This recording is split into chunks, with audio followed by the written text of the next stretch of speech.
So this will be the first video on the topic of indices at National 5. Now, by this point, we'll have already talked about a couple of special cases that you just have to know rather than using these rules. The first one is that any number, which we're just going to use the letter A to represent a number, raised to the power of 0 is the number 1, regardless of what A is. So 5 to the power of 0 is 1, or x to the power of 0 is 1, regardless of what it is. So if you ever see that power of 0 in an answer, you have to simplify it to the number 1. The other special case that we're expected to know at this point is dealing with the power of 1, which comes up quite a lot. So any number to the power of 1, it's just itself. So a to the power of 1 would be a. So we don't usually write power 1. But if you see a by itself, when you come to use the other rules, you have to know that that's a power 1. So if you were doing a question and it said y by itself, you would need to use y to the power of 1 for any of your calculations. Okay, so let's move on ahead. So at this stage we talk about 3 different rules. Okay, the first rule is used where we multiply expressions that have the same power, and when we do that we add the powers. We have a to the power of m times a to the power of n. Now remember, the base number a needs to be the same. If that's the case, we add the powers.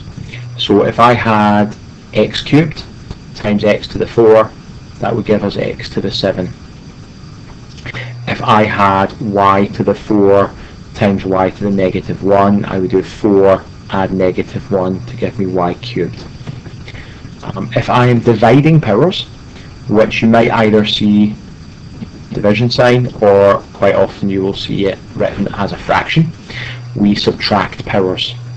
So a to the power of m divided by a to the power of n is a to the m minus n. So I've got c to the 9 divided by c to the 4 would give me c to the 5, because 9 take away 4 makes 5. If I have got b to the 7 all over in a fraction, b to the 2, b squared, because 7 take away 2 makes 5, that becomes b to the power of 5. The third instance we look at here is where we are raising a power to another power, where we usually see that in brackets. So I've got a to the power of m in brackets, and then that bracket has a power n after it. In that case, we do a to the m times n, we multiply the powers. So this expression here, x squared cubed, 2 times 3 would make x to the 6. This second one I just want you to take a little look at as well, 2y to the power of 4 in brackets cubed. Now because it's 2y to the power of 4, we have to deal with 2 and y separately. So we would do 2 cubed, and then we would do y to the power of 4 cubed. So 2 cubed is 8, y to the power of 4 cubed is y to the power of 4 times 3, or 12. So when we get that, we get 8y to the power of 12. Okay, let's look at just a couple of examples of that. So here I've got a bracket, because we quite often see brackets in indices questions. We have k cubed multiplied by the bracket 2k squared plus k to the power of negative 5. So remember, if we were multiplying out a bracket, what we're having to do is we're having to multiply both terms inside the bracket by the term in front of it. So I'm going to write out in long form what we're actually doing here. So I have k cubed times 2k squared plus k cubed times k to the negative 5. Okay, I've used different colours just to show what's coming from where. So we'll deal with that individually. 2k squared times k cubed. Well, 2, there's no other coefficient it's multiplying by, so the coefficient is going to stay the same. It's going to stay as 2, and then it's going to be k to the power of 3 plus 2.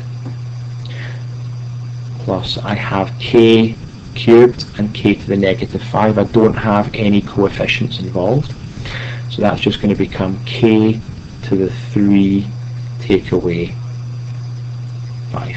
And then we can tidy that up. What we're now using is, that was rule number 1 primarily.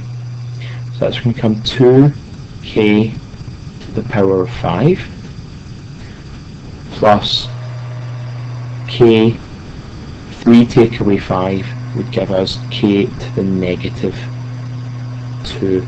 Now we don't have a rule when we're adding indices like this, so we can't simplify that any further. As we move on in the course, this, especially k to the negative 2, is not how you would leave an answer by the end of National 5, but at the moment we don't know what to do with it.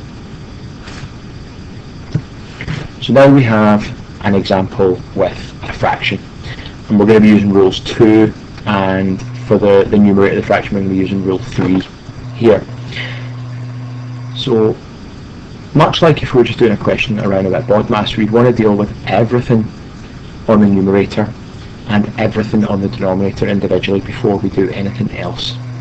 So 6x to the 3, 6x cubed, can't do anything with that, so let's just leave that by itself for just now. And let's look at rule 3. So for the numerator of this fraction, I've got 3x to the power of 4 in a bracket, all squared. So I have to start off with my coefficient, which is going to be 3 squared. Then I'm going to multiply that by x to the power of 4 squared, so x to the power of 4 times 2. As we move on in the course, we begin to simplify some of this working, but for now this works us through it. So 3 squared is 9. 4 times 2, so that's 9x to the power of 8, all over 6x cubed. So we've got two aspects to this. I have got the 9 over 6, which we can simplify down as a fraction. Remember that 6 would become a 2, and that 9 would become a 3 because we're dealing with the 3 times table. And then I've got 8 to the power, so x to the power of 8 divided by x to the power of 3. So we would write that as 3 over 2 x to the power of 8 take away 3 would give us x to the power of 5. We can't do anything else with that. We could also write that as 3x to the power of 5 all over 2 if you prefer. Either way is fine. So in the next video we will move on and look at what we're going to do with, if we look back at k to the power of negative 2, we have to do something in particular with that, so we'll look at that in our next video.